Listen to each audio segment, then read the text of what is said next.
Assalamu alaikum kids. I hope you all are doing great. Okay students, so today we will start our new chapter number 6, introducing spreadsheets. What are spreadsheets basically? This is a new thing for all of you, I guess. Spreadsheets are basically the Microsoft Excel sheets that are usually used for the calculations that are used for organizing the data, mathematical data, organizing the data in the form of the charts, bar graph, pie chart, etc.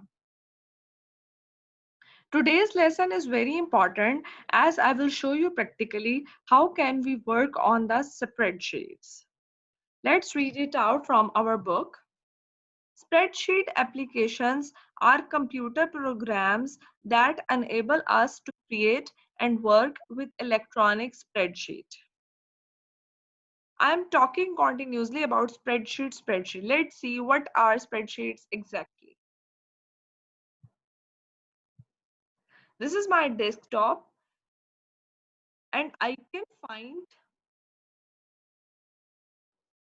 the Microsoft Excel here. I will click it. You can see a lot of the designs are appeared on my screen. Blank workbook, tips and tricks, get more out of pivot table, pivot tutorial, etc. Let's select blank workbook. So you see this is the spreadsheet, and what you can see on this spreadsheet, you can see the blocks. These individual blocks are known as cells. Plus you can see the vertical columns and you can see the horizontal rows. The point where these columns and the rows meet together, they form a block that is known as cell. And these cells help us to enter the data, just like I can write 1 here and I can write 2 here. Basically, this Microsoft Excel is very useful for calculating something, for displaying something in the form of the graph, bar chart, pie chart, etc.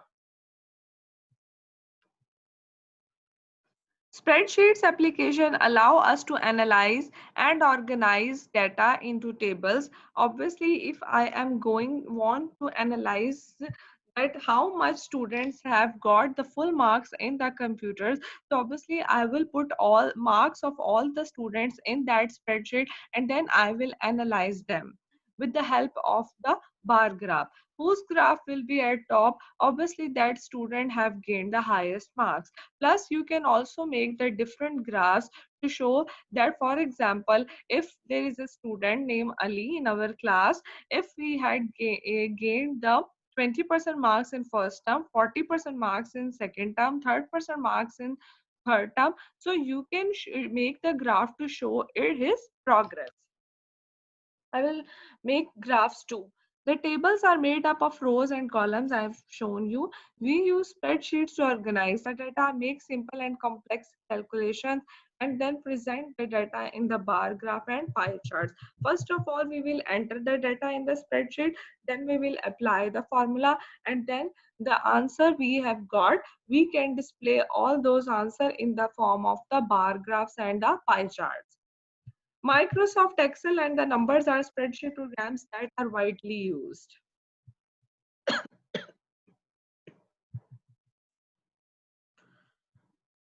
I'm sorry.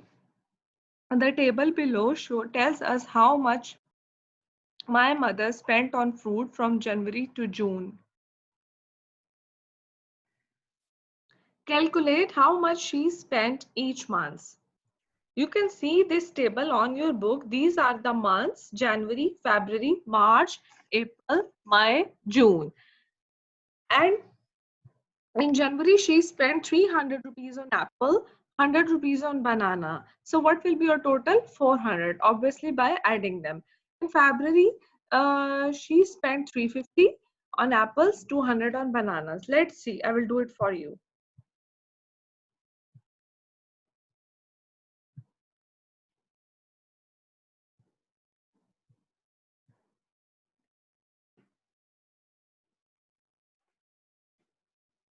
First option is months.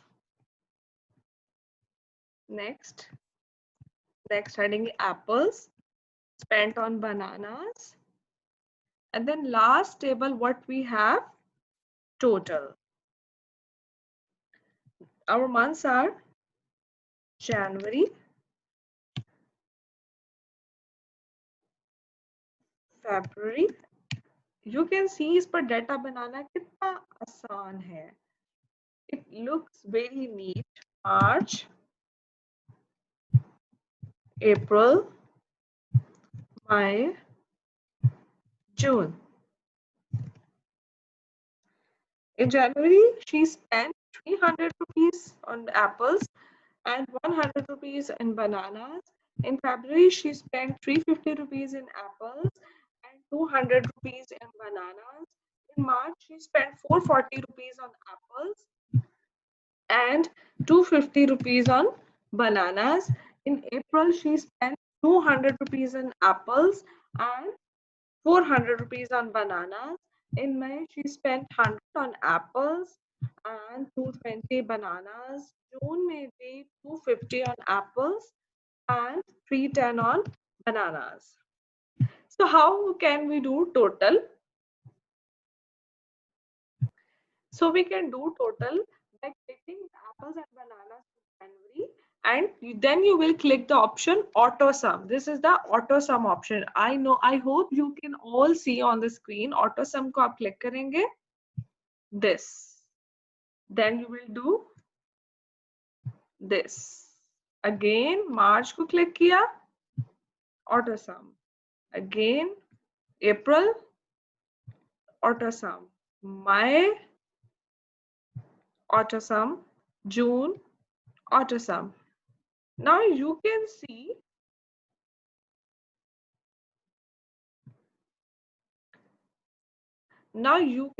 how I have calculated all the amount that she spent in January, February, March, April, May, and June. I will also appreciate you if you will all do on your computer and send me on this email ID. Let me do it for you, type for you here. My email ID is FATIMA Fatima HYDR Heather 1192 at gmail.com.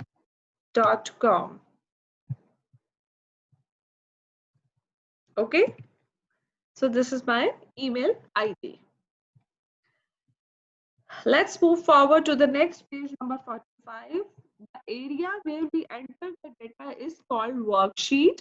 Worksheets contains many rows and columns. I also elaborated you this earlier that spreadsheets are made up of various columns that are vertical, various rows that are horizontal. We cannot see the entire spreadsheet on the screen. This is very important. As you can see that the spreadsheet is too far, that it almost covers all the alphabetical letters up to U, but we cannot see the whole spreadsheet on my system. So I have to drag my mouse towards right and left. However, we can view and edit parts of it. Portion of the worksheet that we see is called a window. This is the part of the spreadsheet that I can see from letter A to letter T and up to 23 numbers. This part that I can see on my screen, this part is known as window. Exactly. A spreadsheet consists of a grid of rows and columns. Rows are horizontal division of the worksheet. Each row is indicated by a number. As you can see, these are all the rows, and these are indicated by number 1, 2, 3, 4, 5, 6, 7, so on. And these are horizontal. Columns are the vertical division of the worksheet. Each column is indicated by a letter. So these are all the columns. They are indicated by alphabets A, B, C, D, E, F, G, H, so on.